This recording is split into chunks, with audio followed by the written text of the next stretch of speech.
መጠንቀቕታ ንኹልና ወለዲ ብፍላይ ከዓ እቶም ቆልዑት ኣብ ኦንላይን ዝፃወቱ ማለት እዩ ኦንላይን ጌሚንግ ወይ Roblox ከምበዓል Roblox ዝበሃል ኣፕ ናይ ቆልዑት መፃወቲ ዘለዎ ደቅና እንድሕራኡ ይፃወትለው እዛ መጠንቀቕታ ንኹልኹም እያ ማለት እዩ ንምንታይ ብዙሓት ዕድመ ደቂ 20 ገለን ደቂ 30 ደቂ 40 ቆልዑት ተመሲሎም ሓስዮም ኣብቲ ኦንላይን ኣፕ ከም ቆልዑት ተመሲሎም ምስ ደቅና እንዳተፃወቱ ሪላክስ ገይሮም ንዓቶም ኢንፎርሜሽን ብዛዕባኦም መን ምዃኖም ኣበይ ነብሩ ዕድሜኦም ከመይ እዩ ኣበይ ኣለው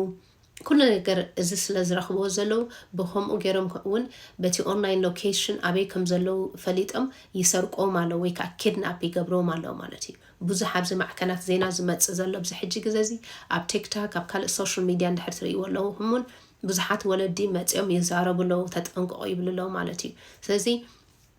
ካብዚ ኣታ ሶሉሽን ኢለ ዝሓስባ ወይ ፍትሕ ኢለ ዝሓስባ ኣነ መጀመርያ እቲ ኣፕ ሪሙቭ ምግባር ማለት እዩ ወይ ድሊት ምግባር ነቲ ኣፕ ምልጋስ ካልኣይ እንድሕር ከምኡ ንገብርኒና ኢልኩም ከዓኒ ነቲ እቲ ፓረንት ኮንትሮል ምግባር ማለት እዩ እዚ ብናትኩም ኢሜይል ጌርኩም ዝኾነ ናይ ፍሬንድ ሪኩዌስት ናይ ገለዲ ናባኻትኩም ከም ድመፅእ ማለት እዩ ኦኬ ሳልሳይ ኢለ ዝሓስብ ኣክቹሊ እቲ ፍሬንድ ሪኩዌስት ምልጋስ ማለት እዩ friend request algiska mistem ዝፈልጦም ቆልዑት ጥራሕ ከም ዝፃወቱ ማለት እዩ ኦኬ እቲ ራብዓይ ኢለ ዝሓስቦ ዝኾነ ምዕላል ወይ ቻት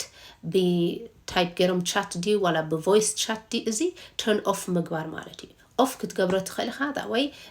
ዝኾነ ሰብ ኣይዛረቡን ማለት እዩ እቲ ሓምሻይ ኢለ ዝሓስቦ ከዓኒ age restriction ምግባር እቶም ደቅና በቲ ዕድሚኦም ምጽዋት ማለት እዩ ናይ Roblox location ማለት እዩ እቲ location ክንዓጽኦ ለና ወይ ሃይድ ክንገብሮ ለና ንምንታይ እንድሕር ሃይድ ደይገበርናዮ ኣበይ ከም ዘለና ኣበይ ኮይኖም እቶም ቆልዑት ዝጻወቱ ዘለው ይርእይዎ ኣለው ማለት እዩ ስለዚ እዚኣ ታ location ክንዓጽዋ ለና ማለት እዩ እዚ ተጠንቀቑ ዝብለኩም ዘለኹ ኣነ again ደቀይ ኣብዛ ገዛ game ትበሃል is not allowed game ትበሃል is not allowed ክፃወታ ኣይከኣለን game ስለዚ ብፍላይ ከዓ እቶም special needs